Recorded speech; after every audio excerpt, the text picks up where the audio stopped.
name is Gino Perez, and my presentation is on the evolution of Nintendo.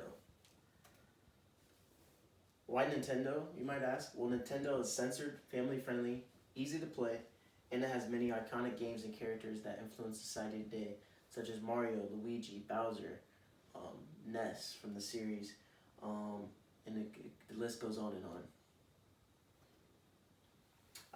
As odd as it is, I want to start off with my Works Cited page because Nintendo does a very good job of pushing their information and their technology and their advances as well as their downfalls.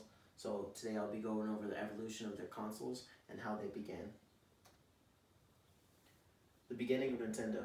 The beginning of Nintendo started in 1889 in Kyoto, Japan, created by Fujisami Yamauchi. Originally they sold Hanafude cards, which are Japanese playing cards. In 1959 they manufactured and distributed these cards, and they even collaborated with Disney, having characters on them such as Mickey Mouse, which made them really popular and had them have a target audience of children, which is very important on how they evolutionized throughout time. In 1969, Nintendo expanded their technology. They bought stocks. They continued to go in the stock market and focus more on gaming, not only gaming, but the advancements of technologies, because during this time era, this was the time of like computers and stuff that were being developed. And then they had very heavy influence of arcade games as well. But originally they started with the first in-home system known as Duck Hunt, which is a laser beaming game where you shoot birds down. There's a picture of the game right here, and this is a picture of their playing cards. As you can see, they have Luigi, Mario, Peach, and Yoshi, and Bowser, and other iconic characters as well. So Nintendo gaming, like as I told you, in 1889, it started with Hanafude cards. And then in 1977, they started with the Color TV6. This was only in Japan, but it helped them create and get feedback on their gaming systems. So they eventually created the Game & Watch. The Game & Watch was the first handheld device that was created, and it was very important in the evolution of gaming history. And in 1983, they also released the Famicom, which is similar to the floppy disk they used back in the old computers, but it had video games instead, and it had the little controller, similar to their new console that they released in America and worldwide. This was also a Japanese release console. In 1985, they released the NES, the Nintendo Entertainment System.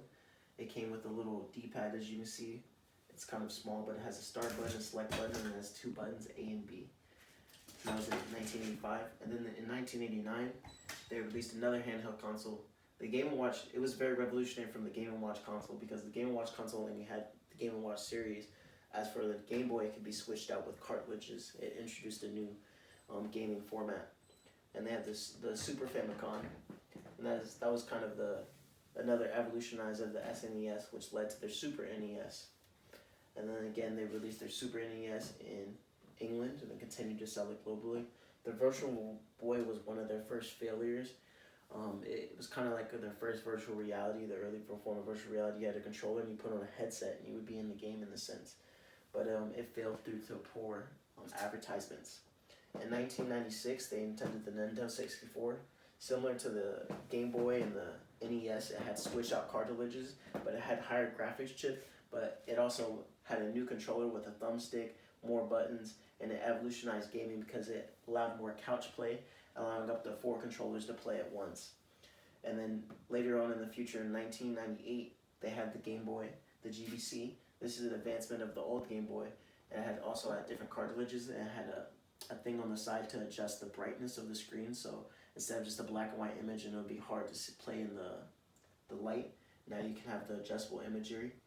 And they have the GameCube. The GameCube was very revolutionary, added a whole new controller gaming system. It introduced games such as that were continued from the Nintendo 64, such as Super Smash Brothers, which was a very important game. It's still played competitively today. It introduced Super Smash Bros. Melee, and it's still they're discovering new techniques and stuff to play the game.